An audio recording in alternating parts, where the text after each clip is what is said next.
Hai, apa khabar semua? Assalamualaikum dan selamat sejahtera. Okey, pada hari ini kita akan sambung lagi kelas kita, kelas Bahasa Melayu Cikgu Nur Hafiza. Selamat datang. Okey, terlebih dahulu cikgu ucapkan syabas dan tahniah kepada semua pelajar yang hadir ke kelas PDPR pada hari ini. Okey, sebelum kita memulakan kelas kita pada hari ini, cikgu nak kongsikan salah satu kata-kata hikmah daripada tokoh pemimpin terkenal. Dari negara mana ni agak-agak? Nama beliau ialah Mahatma Gandhi. Beliau merupakan tokoh pemimpin terkenal berasal dari India. Beliau mengatakan bahawa apa? Kesihatan ialah kekayaan sejati, bukan emas atau perak. Apa maksudnya kat sini? Apa agak-agak? Kesihatan ni satu benda yang sangat bernilai, sangat berharga, menandingi emas dan perak. Kenapa kita tak boleh beli? Kita tak boleh dapatkan kesihatan kita. Kita tak boleh beli di kedai dan di mana-mana. Jadi jagalah kesihatan dengan sebaik-baiknya. Inilah kata-kata hikmah kita pada hari ini. Seterusnya, sebelum kita memulakan kelas kita, mari kita lihat apakah objektif pembelajaran pada hari ini. Jadi untuk hari ini kita akan melihat 1.31.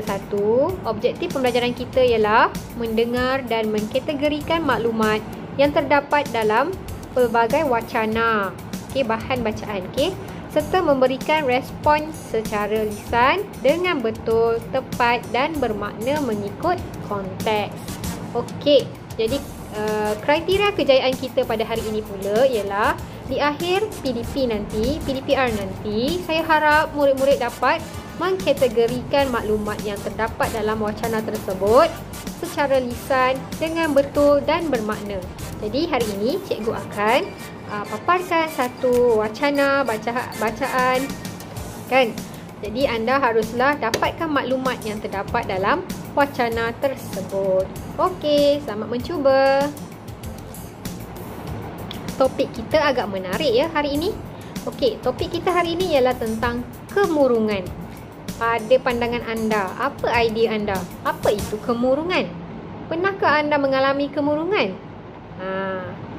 Selain itu, orang yang mengalami kemurungan ni, apa antara tanda-tanda dia? Nampak macam muka dia macam mana? Gembira atau sedih?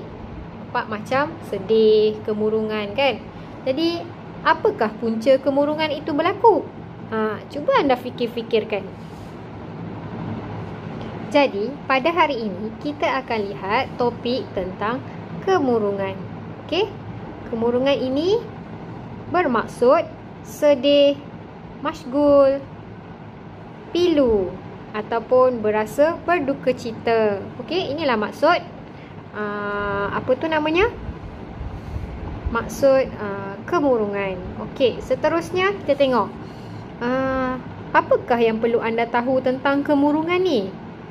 Kemurungan ini ialah satu penyakit, tapi dia bukannya kelemahan karakter individu. Cuba lihat di sini. Kita tengok poin di sini. Pertama, dia kata kemurungan bukanlah satu penyakit, ya. Kemurungan itu bukanlah satu kelemahan dalam karakter individu. Dia merupakan satu penyakit.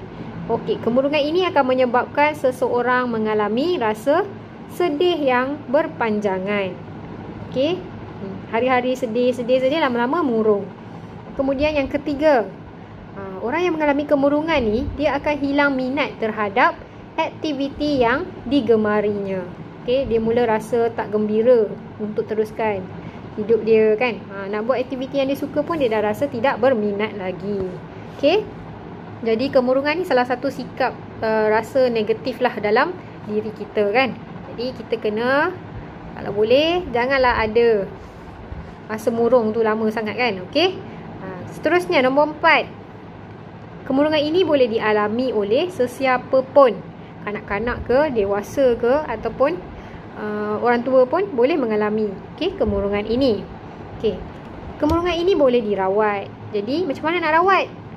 Kenalah jumpa orang-orang yang profesional. Nanti kita tengok macam mana cara nak rawat dia. Seterusnya, proses pemulihan memakan masa. Okey, agak lama sikit lah nak ambil masa untuk baik, untuk pulih sepenuhnya. Jadi nak pulih, kita perlukan, nombor 7. Kita perlukan sokongan daripada pelbagai pihak.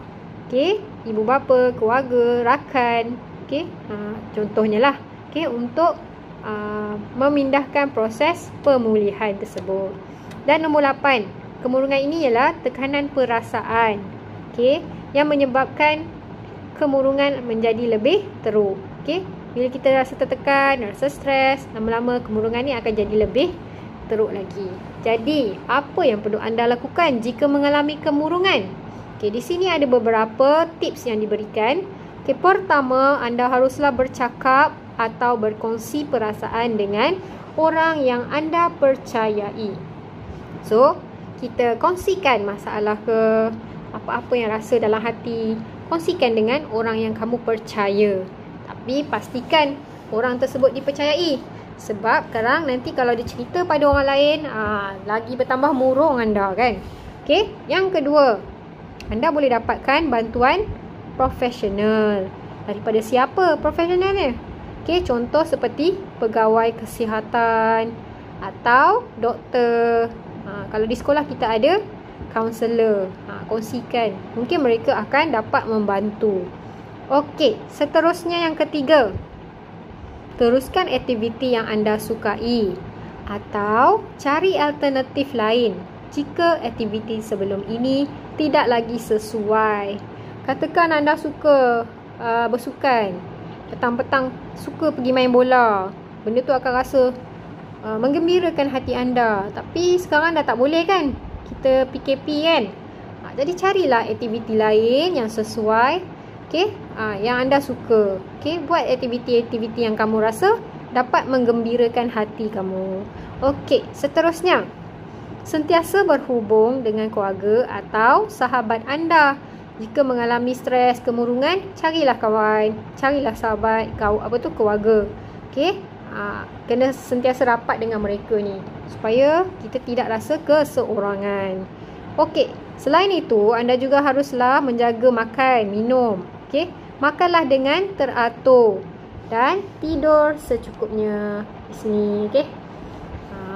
Makan, minum kena jaga.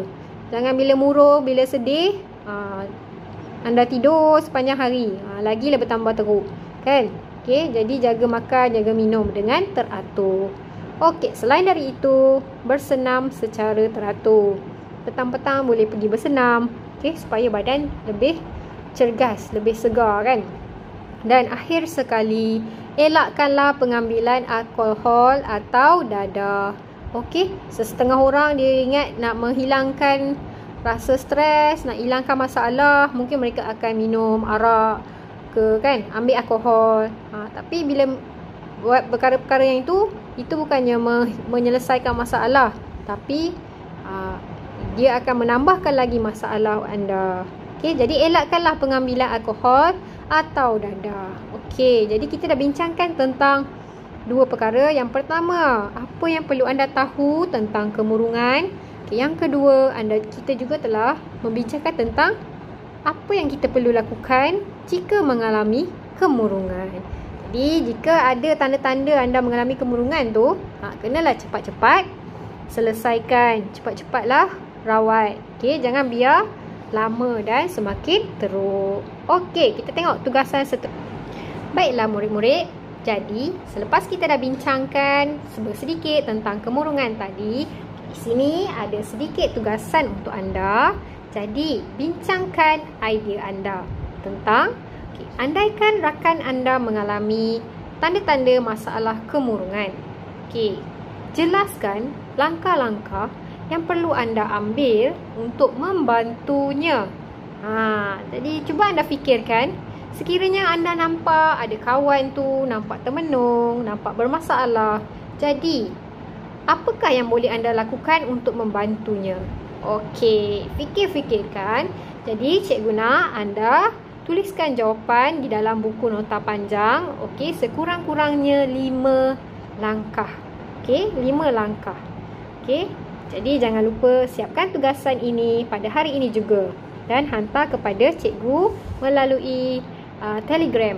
Okey, boleh tangkap gambar dan hantar kepada cikgu nanti. Okey. Jadi, sebelum kita akhiri kelas kita, okay, di sini cikgu ada paparkan sedikit maklumat tambahan. Okey, jangan risau. Kemurungan ini boleh dirawat. Okey, ada banyak cara kita boleh buat. Okey, antaranya di bawah anda boleh lihat, okey, kita haruslah berfikiran positif. Okey. Selain daripada itu, amalkan gaya hidup yang sihat. Fikir yang baik-baik. Bila kita fikir yang baik, insya-Allah akan datang perkara-perkara yang baik dalam hidup kita. Okey? Dan selain itu, berdoalah kepada Tuhan masing-masing. Okey, penting ya. Kita minta doa, kita minta dibantu kita, ringankan beban kita. Okey? Jadi yang pertama, berfikiran positif. Yang kedua, amalkan gaya hidup yang sihat. Jangan tidur je kan. Bila stres, tidur je sepanjang hari. Lagilah bertambah teruk nanti kan. Okey. Yang ketiga, berdoa kepada Tuhan. Okey, yang keempat, berkongsilah masalah anda dengan individu yang kamu percayai. Okey? Dan yang terakhir, dapatkan bantuan profesional. Contoh doktor pakar ke kan, doktor ataupun pegawai-pegawai perubatan. Okey? Rawatlah kemurungan itu secepat mungkin. Jangan biar ia terus melarat dan menghantui diri anda, kerana dia satu benda yang, satu keadaan yang tidak baik sebenarnya bagi manusia kan. Kita sudah sampai ke penghujung kelas kita. Jadi cuba fikir semula, renung-renungkan balik apakah yang telah anda pelajari dan fahami pada hari ini. Okey, cuba ingat balik apa yang kita dah bincangkan tadi. Apakah itu kemurungan? Apakah langkah-langkah mengatasi kemurungan? Okey. Dan juga apakah tanda-tanda kemurungan ni kan? Cuba anda renung-renungkan semula. Okey, sampai sini dulu kelas cikgu. Jumpa lagi pada masa akan datang. Okey, assalamualaikum dan salam sejahtera.